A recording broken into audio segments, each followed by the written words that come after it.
Christian, the concept of this blog and then the book is perhaps best explained by you explaining how you came up with the idea. Take us through that. Sure. Well, I mean, I think the concept is best explained by the title.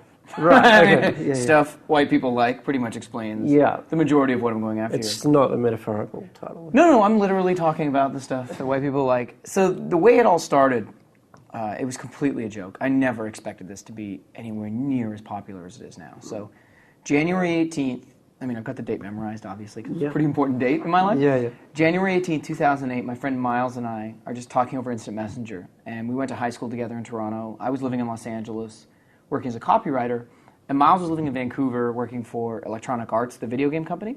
Oh, yeah. And so we're just talking back and forth as we do most of the days. And Miles is Filipino, and he says that he doesn't trust any white person who doesn't watch The Wire, the TV show. And I agreed with him. And then we just started going... Why did you agree with Because if you're not watching the show, you don't know what's going on in the streets. You know what I mean? And a lot of us aren't living in the streets, so we need like a window. And The Wire provided that window into the streets. And so that's why I agreed with him. And then we just went from there, these conversations go into like, well, what are they doing instead of watching The Wire? We came back with things like, they're going to yoga, they're doing therapy, they're getting divorced. And I think it was after getting divorced, I was like, all right, that's it, it's blog time. Right. Because I was like, this is just a funny idea. I'm having so much fun doing this.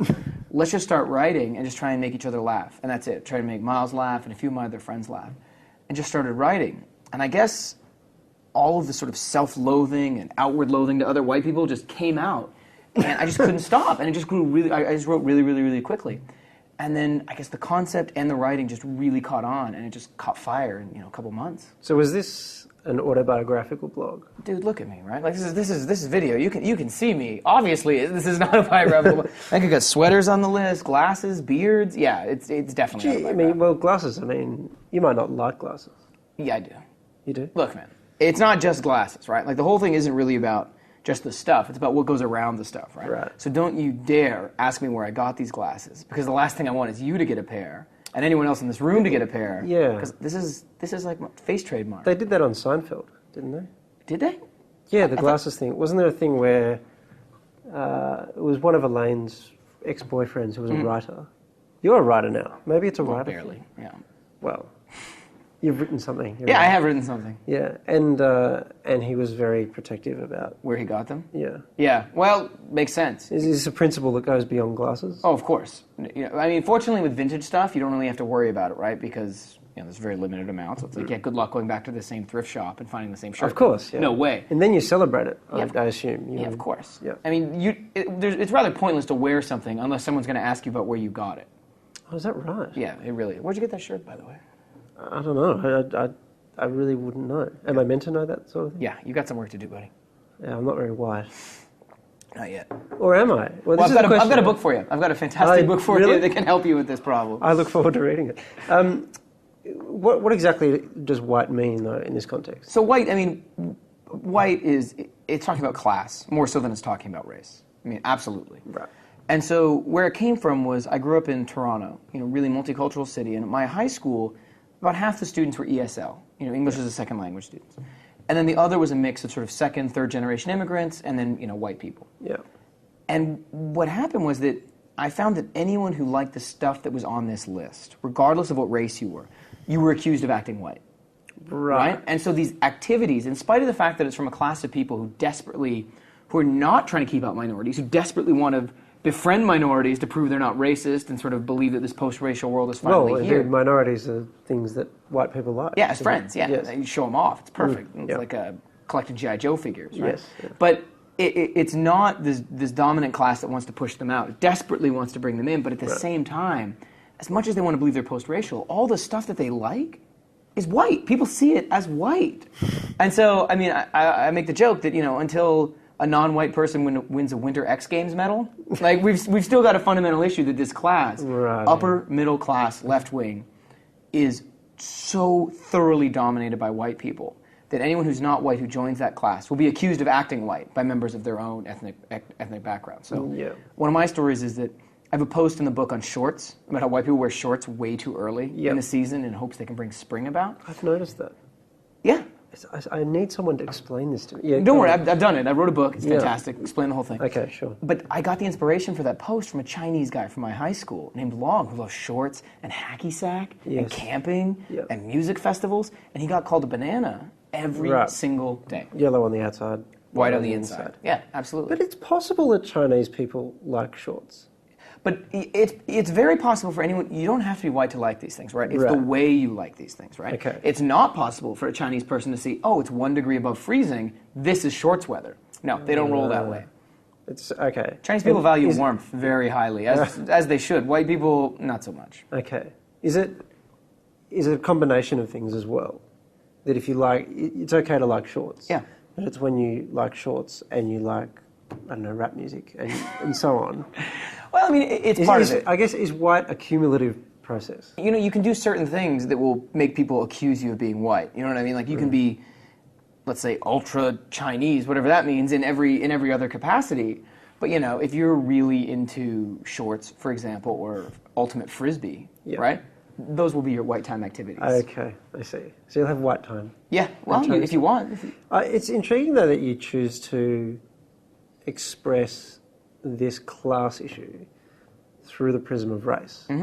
Because that strikes me, I mean, you've explained why, but that strikes me as a very American thing to do. Now, I know you're not American. Well, I mean, I've lived in the United States for 8 years, and I'm Canadian, and we have a pretty good understanding back and forth what's going on. Oh, really? Yeah. Because that's not the way that Americans talk about Canadians. No, well, they don't care. Right. Okay. Well, nor should they. That's one of the things about Canadians. This is why I think we're really good at self-deprecating humor, is we understand that the rest of the world doesn't care. I mean, what happens in Canada doesn't really affect much of the rest of the earth. See, that's true in Australia, but we don't realise that. That's why sometimes I say New Zealanders, the people who understand Canadians the most. Yeah, I can understand that. And Australia is to New Zealand what the US is to. Yeah. Okay, but leaving aside those national differences, it seems like a very American thing to do, to express culture through race. Does this translate, do you think, beyond the US? Well, I mean, absolutely. Culture and race are linked, right? And if you especially look at Europe, right? I mean, race and nationality are fundamentally linked. Yes. You know, to be French, to be Swedish, to be British.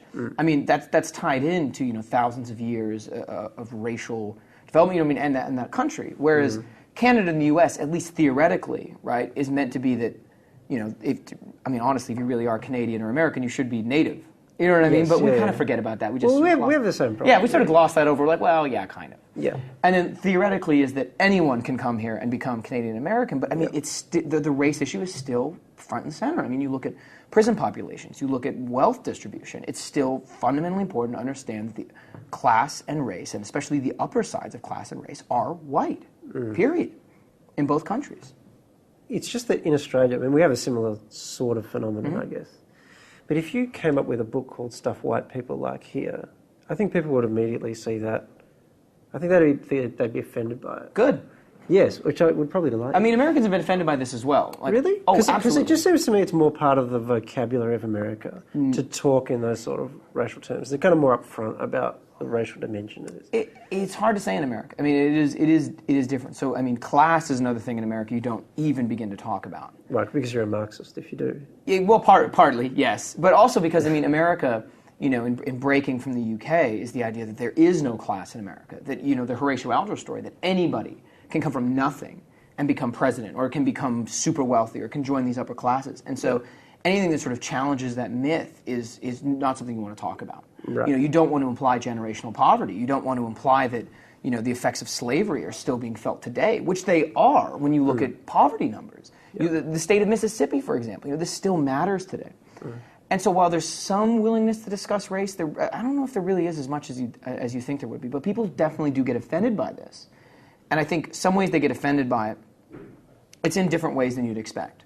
So one way that people get offended is, we've had the past sort of 20 years of this fight on racism, right? To believe that all stereotypes are bad, no matter what. Right. And so some people get very angry at me, where they're like, you're making stereotypes about white people, and all stereotypes are awful, so if you're doing this, you're just making the matters worse. Yes, and it's ridiculous. And it comes from this belief that everyone's exactly the same.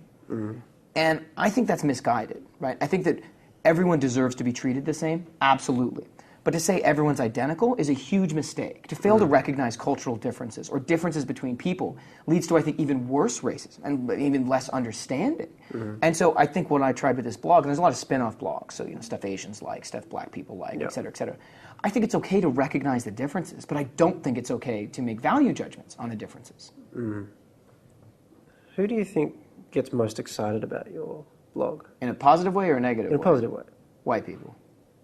What Also, most excited in a negative way. White people. They're on both sides of this one. But what does that say? White people have internet connections, like in large numbers. That says something about it. Yeah. I mean, self-deprecating humor is on the list, obviously. Are Americans good at self-deprecating humor? Because I got to say, Some of them are. I've never detected that from the US. That's been more a British. Absolutely. I mean, thing. that's, and being Canadian, it's definitely part of who we are. But I think Americans are, Conan O'Brien, he's an American, he's fantastic at it. And I think America is such a large, enormous, 300 million people over these regions. I mean, America really is, there are things that bind the country together, absolutely, but it's almost like Europe in some ways, that these different regions are so diverse and so different. The type of people that come from them can be so different. So some Americans are fantastic at self-deprecating humor, other Americans are terrible at it. Canada's the same way, and the UK is the same way. And so it all depends on sort of who you're talking to. But I think that... Let's say mainstream pop culture in the US. I don't watch a lot of American sitcoms, actually, but when I go through the ones that I've watched, self-deprecating humor doesn't seem to be a feature. It can be a tougher one on a hard sell, because I think self-deprecating in humor, you certainly have to know a fair amount about the character of the person who's doing it. You know what I mean? For it to really count, to understand that they're very aware that this isn't, that they're not depressed. You know what I mean? Like, if you sort of sell them, it's like, this guy's not suicidal, he's just funny. And like, well, I can't tell the difference. Right. Yeah. Do you think people think you're suicidal? No. I think things are going pretty well for me, and I think it's quite, it's obvious. And you look at this, do people, well, with a sweater like that. H&M, homie. Really? Yeah, I know you don't have that here. So that's a wigger thing, is that right? Wigger? No, what you just did with the homie. Oh, yeah, popping it? Yeah, hell yeah. So I don't... Throw up a little W for LA right there, bang. Right. One of these two. Boom! Sorry, I have to admit you're speaking a completely different language. Would you say, though, that part of the point of what you're doing, it's the racial categorization that is so shocking that itself makes the point? Shocking on one level, what do you mean by shocking? What's your... Well, I just think people find it confronting, partly because they're not used to white people being categorized in this way. Yeah, I think I'll be a smartass, and I'm going to be a smartass. Free, yeah. I think that's why you're here, isn't it? Yeah, absolutely. That's what my career is based on. But that's what white people are sort of used to believing, especially the white people I'm writing about, that these white stereotypes don't apply to them.